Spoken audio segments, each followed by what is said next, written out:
The most powerful CEO in the city was about to fall in love with someone he had never even noticed. And it would all begin with a single accidental stack of divorce papers, forgotten on a humming office printer. Claire Evans had worked at Carter Communications for 3 long years, and in all that time, she had become an expert at one thing: disappearing. On the 42nd floor, visibility was a liability. This floor wasn't about kindness or creativity. It was a survival arena where only the loudest, most ruthless voices carved out territory. The corner offices glowed with sunlight and power. Up at Claire's desk sat near the supply closet, tucked away so neatly that even the janitorial staff sometimes forgot the space existed. Her days were a blur of contracts and signatures, and every bright idea she dared to whisper was crushed under the cold authority of Amanda Briggs, the HR director. Amanda had perfected the art of silencing people like Clara, quiet dreamers whose ideas threatened the fragile empire she had built. Every time Claire leaned forward with a suggestion, Amanda's response was the same: know your place. 3 years of that sentence had left Claire a ghost. That morning, however, everything shifted. At 6:30 a.m., Claire stood in front of the printer, her divorce papers trembling in her hands. The motivational quote her husband had once gifted her framed a reminder that red dreams small, disappoint less still haunted her like a curse. Today, though, she had attached a private note, confession she never meant for anyone's eyes. I don't want to be invisible anymore. Her phone buzzed with a lawyer's reminder. A whisper left her lips as she answered, barely audible, and in her distraction, she knocked her coffee across months of secret work improvements she had drafted during stolen breaks. The brown liquid spread like ruin over proposals that might have saved millions. And with her heart hammering in defeat, Claire grabbed her bag and bolted for the elevator. She never realized she had left the papers behind. Minutes later, Nathan Carter appeared. The CEO of the empire above rarely descended this far. From his glass office on the 55th floor, the 42nd was practically invisible. But today, grief had dragged him down into the trenches. It was the 3rd anniversary of Sarah's death, his wife, the one he had failed to see until it was too late. She, too, had left behind notes he hadn't read until after the funeral, notes that echoed Claire's words with devastating similarity. I don't want to feel invisible anymore now. Holding Claire's trembling handwriting in his hand, Nathan felt the echo of Sarah's voice return like a whisper from beyond. This is your second chance. Claire sat at her hidden desk, trying to steady herself. She had built her tiny corner into something of a sanctuary, a lamp that gave warmth to the gray cubicles, a small succulent that somehow thrived without sunlight, a drawer filled with unsent proposals, each one an echo of the woman she once believed she could be. Filing for divorce had cracked something open inside her, but fear still wrapped around her ribs like chains. George, the night security guard, appeared with his usual gentle presence. At 60, George had seen every office drama unfold: promotions, betrayals, affairs, breakdowns. He knew who Amanda Briggs really was and how many voices she had buried.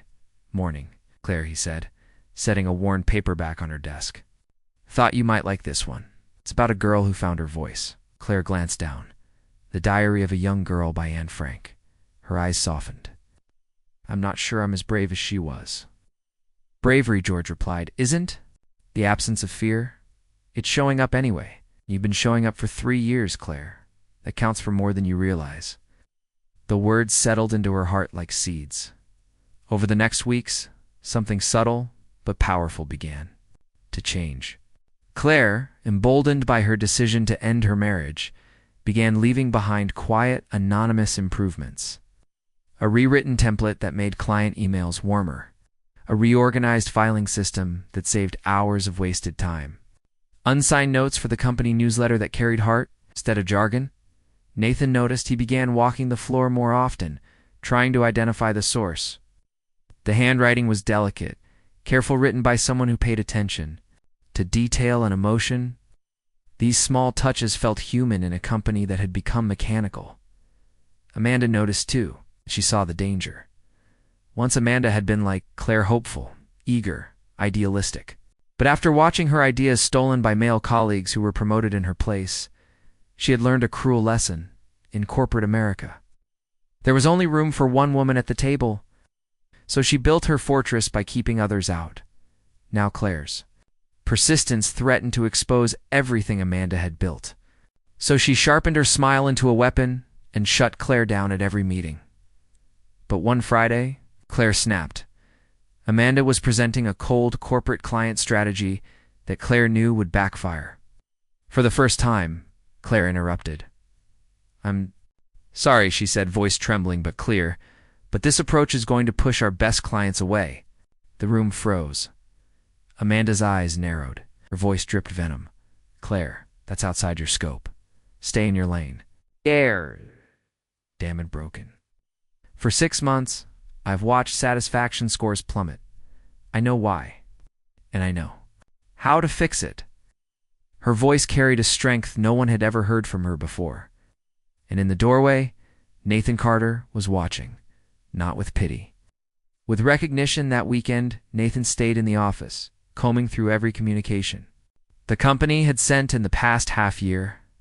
What he found horrified him. Letters that sounded like legal threats, emails that read like robotic responses. A company that had lost its soul, and yet hidden among them were shining exceptions notes, filled with warmth, with understanding. They had prevented lawsuits, salvaged accounts, and transformed angry customers into loyal ones, each one traced back to Claire. On Monday morning, Nathan demanded to see every file Amanda had blocked. The evidence was undeniable. A treasure chest of brilliance, stamped again and again with Amanda's handwriting. Denied. Outside scope. Walked straight to Claire's desk. "Miss Evans," he said, his voice carrying the weight of decision, "I'd like you to join me in my office." The floor froze. Amanda appeared instantly, trying to intercept. "Sir, if this is about Claire's insubordination, it should be present. It doesn't concern you, Amanda," Nathan cut in. His tone final. Claire followed him to the 55th floor, her hands trembling, expecting termination. Instead, Nathan surprised her. "I read your note," he began softly. Claire's cheeks burned. "I never meant don't apologize. My wife once wrote almost the same thing. I didn't listen until it was too late." His voice cracked slightly. "She died believing she didn't matter. I won't make that mistake again." He gestured to her drawer of hidden proposals. "Show me." For an hour, Claire poured out 3 years of ideas. Nathan listened, really listened. Amanda's empire crumbled within days. Nathan exposed her pattern of burying talent and reassigned her to Denver, far from the seat of power. Claire, meanwhile, was offered a new role, Director of Client Experience and Internal Communications. Her salary doubled, but more important was her mandate: transform this company into a place where voices matter. She introduced voice hours, open sessions where any employee could present ideas directly to leadership. She launched mentorship programs and rewrote the corporate communication style guide, stripping out robotic jargon and replacing it with warmth and humanity. The results were staggering. Within 3 months, client satisfaction jumped 60%. Retention soared. Employee turnover plummeted.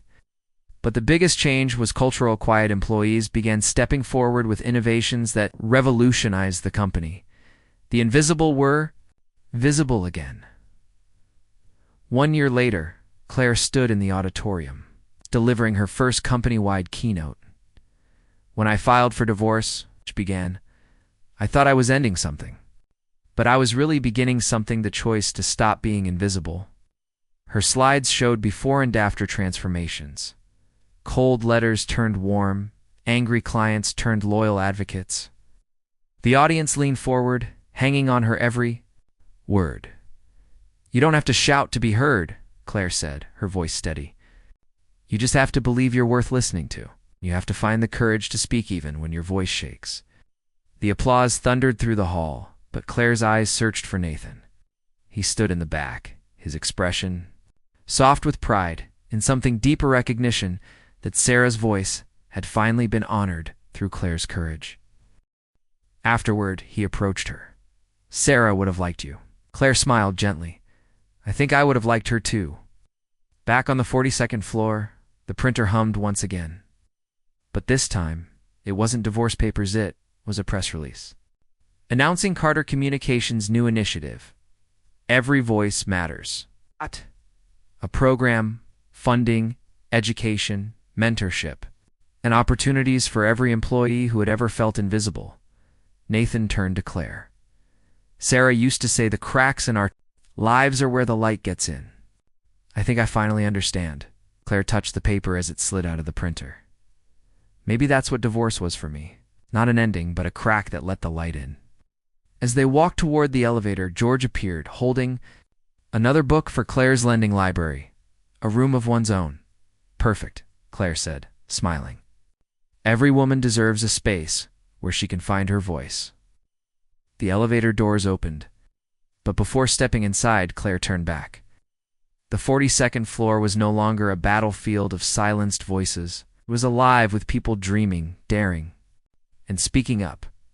And Claire Evans, the woman who once wrote, "I don't want to be invisible anymore," had become the reason none of them ever would again.